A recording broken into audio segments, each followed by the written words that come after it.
messieurs les ministres. Je mets des guillemets parce que pour être ministre, il faut avoir une légitimité politique. Et comme vous avez perdu les dernières élections, vous n'en avez pas.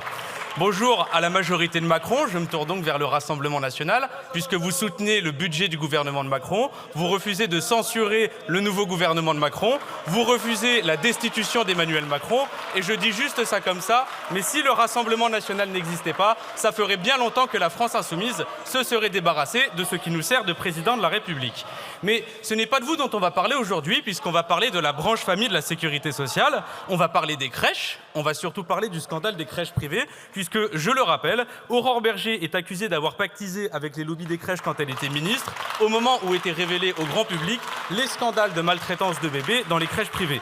Ça doit être le 97e scandale politico-financier dans lequel un ancien membre du gouvernement a été impliqué, mais pas que les membres du gouvernement, puisque Yaël Braun-Pivet, la présidente de l'Assemblée nationale, qui a été élue par 17 ministres enterrant définitivement la séparation des pouvoirs, a tout de même couvert Aurore Bergé pendant 2 semaines pour empêcher que notre bureau de l'Assemblée nationale engage des poursuites contre Aurore Bergé pour parjure. On retrouve donc ici ce qui fait la marque de la présidente de l'Assemblée nationale, une partialité assumée et un soutien total et inconditionnel à tout ce qui, de près comme de loin, met en danger la vie des enfants. Mais le pire du scandale des crèches, c'est le système que vous avez organisé.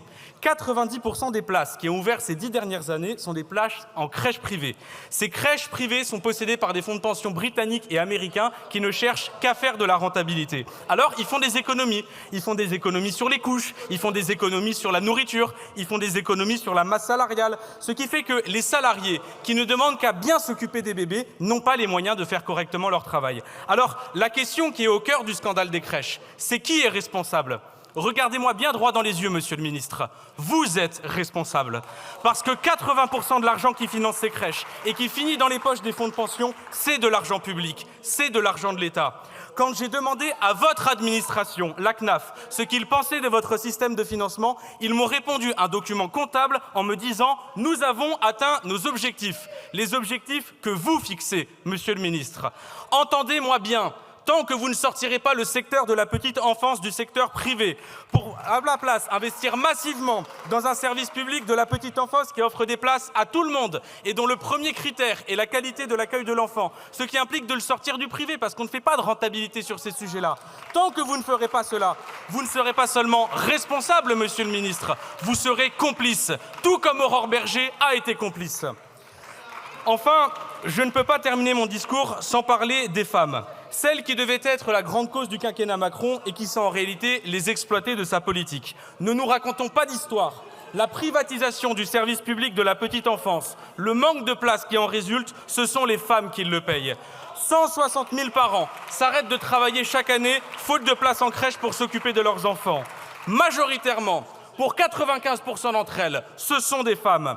Ce sont elles qui sacrifient une partie de leur vie et de leur carrière pour combler les lacunes de la branche famille de la sécurité sociale. Par exemple, une réforme des congés parentaux avait été annoncée par Emmanuel Macron. Où est-elle ? Pourquoi, en 2024, sommes-nous encore dans un système qui dit aux femmes « Vous avez 10 semaines de congés pour vous occuper des enfants après la naissance. » Mais on dit au père « Ah non, vous n'avez que 25 jours. » Pourquoi ? Un enfant, en général, ça se fait à 2. Alors un enfant, quand il naît, on doit pouvoir s'en occuper à 2. Mais mettons les choses bout à bout. Puisqu'à la naissance de l'enfant, il faut ramener un salaire à la maison et que le système de congé fait reposer la plus grande charge sur les femmes, alors ce sont si souvent les femmes qui s'arrêtent de travailler pour s'occuper des premières semaines de l'enfant. Puis après, il faut trouver une place en crèche. Mais comme vous avez vendu les crèches au privé, qu'il n'y a plus de place, que ça coûte trop cher, et comme les femmes se sont occupées des enfants les premières semaines, c'est encore une fois aux femmes que vous demandez de s'arrêter de travailler pour s'occuper des enfants pendant des années parce qu'il n'y a plus de place en crèche. Autrement dit, chaque euro que vous avez économisé sur les crèches, chaque euro que vous avez économisé sur les congés parentaux, vous l'avez compensé par le travail gratuit des femmes. Et Emmanuel Macron, dans la droite philosophie du Rassemblement national, ose parler de réarmement démographique. Mes chers collègues, j'ai vu vos amendements sur la natalité. Ma position de rapporteur sur le sujet sera intransigeante. Aucun Parlement, aucun président de la République n'aura jamais quelque autorité que ce soit pour dire aux femmes ce qu'elles doivent faire ou ne pas faire de leur utérus. Vous dites « Oui, mais ça met en danger la dynamique financière de la branche famille de la sécurité sociale. » Eh bien, vous savez quoi ? J'ai envie de vous dire « Tant mieux, on fera une réforme. » Parce qu'un système qui est basé sur le travail gratuit des femmes est un système amené à mourir. Jour après jour avance l'idée féministe et républicaine qui abolit la famille comme lieu de l'autorité patriarcale et établit la famille pour ce qu'elle est, Je vous invite à le lieu de conclure, mon l'égalité cher des gens collègue. qui s'aiment. Je vous remercie. Merci. La parole est